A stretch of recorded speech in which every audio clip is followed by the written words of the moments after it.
బీసీలకు 42% రిజర్వేషన్లు కల్పిస్తామన్న కాంగ్రెస్ మాట తప్పుతుందా? మాట తప్పితే కాంగ్రెస్కి బీసీల వ్యతిరేకత తప్పదు కదా, దానికి మీరేమంటారు? కాంగ్రెస్ మాట తప్పడం కాదు, కాంగ్రెస్ అనేది బీసీలకు 42% రిజర్వేషన్ల పోరాటం ఆగలేదు.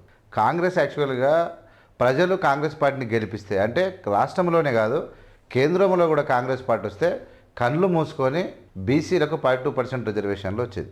ఇలా తమిళనాడులో రిజర్వేషన్లు బీసీలకు పెంచడానికి కారణం ఎవరు? ఆనాడు ఉన్నటువంటి జయలలిత గారు పివి నరసింహ గారి దగ్గరకు పోయినప్పుడు అప్పుడు వాళ్ళు కాంగ్రెస్ ప్రభుత్వం ఉన్నది కాబట్టి రిజర్వేషన్లు బీసీలకు సాధ్యమైనవి. తెలంగాణలో కాంగ్రెస్ పార్టీ అధికారంలోకి వచ్చింది.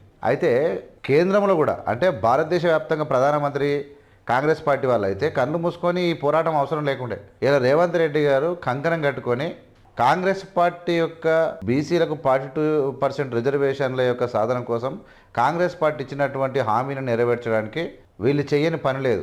అన్ని రకాలుగా సుమారు 2 సంవత్సరాలు ఎన్నికలను వాయిదా వేసి కూడా వీళ్ళు పోరాటం చేసిరు. ఎట్టి పరిస్థితుల్లో 42% ఇయ్యదు. 2 సంవత్సరాలు దాటుతూ ఉంది. ఇలా కోర్టు కానీ పార్లమెంటు కానీ ఎలాంటి నిర్ణయం, అంటే పార్లమెంట్లో చట్టం చేయాల్సినటువంటి నరేంద్ర మోడీ నిమ్మకు నీరెత్తినట్టు వ్యవహరిస్తున్నాడు. వద్దు, బీసీలను కులగణన చేయొద్దు, అసలు బీసీలకు రిజర్వేషన్లు వద్దన్నట్టు నరేంద్ర మోడీ మాట్లాడుతున్నాడు. అంటే పార్లమెంటులో బీసీలకు 42% రిజర్వేషన్ సాధించే క్రమం లోపల బీజేపీకి చిత్తశుద్ధి లేకపోవడం ఇదానికి కారణమైంది తప్ప కాంగ్రెస్ పోరాటము స్థానిక సంస్థల ఎన్నికలకు నోటిఫికేషన్ వచ్చినంత మాత్రాన బీసీలకు ఇచ్చేటువంటి 42% రిజర్వేషన్ పోరాటంలో తగ్గేది లేదు. ఎట్టి పరిస్థితుల్లో పోరాటం చేస్తుంది. భవిష్యత్తులో కాంగ్రెస్ పార్టీ దేశంలో అధికారంలోకి వస్తే 42% రిజర్వేషన్లు ఇస్తుంది.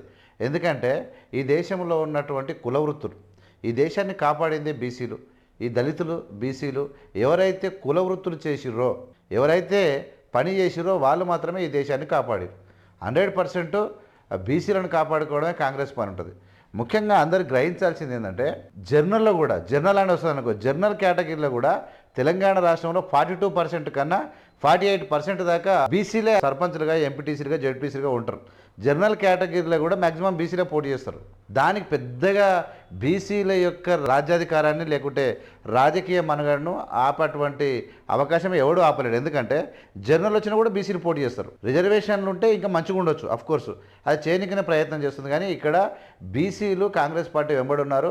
కాంగ్రెస్ పార్టీ చేసిన ప్రయత్నాన్ని బీసీలు ఖచ్చితంగా చూశారు కాబట్టి కల్లారి జంతర్ మంతర్లో ధర్నాలైనా, నరేంద్ర మీద పోరాటమైనా, ఇలా హైకోర్టులో వేసినటువంటి పిటిషన్ల విషయంలోనైనా నిక్కచ్చిగా మాట్లాడినటువంటి కాంగ్రెస్ పార్టీ బీసీల వెంబడుంది. మెజార్టీ ప్రజలు ఈ దేశాన్ని కాపాడుకున్న వాళ్ళు కులవృత్తులతోని ఈ దేశంలో ఇన్నాళ్ళు కాపాడుకుంటూ వచ్చిన బీసీలకు ఖచ్చితంగా కాంగ్రెస్ పార్టీ చేదోడు వాదుగా ఉంటుంది. కాంగ్రెస్ పార్టీ ఎన్నడూ కూడా బీసీలకు 42% రిజర్వేషన్ ఇచ్చినటువంటి మాటకు వెనుకకు పోదు.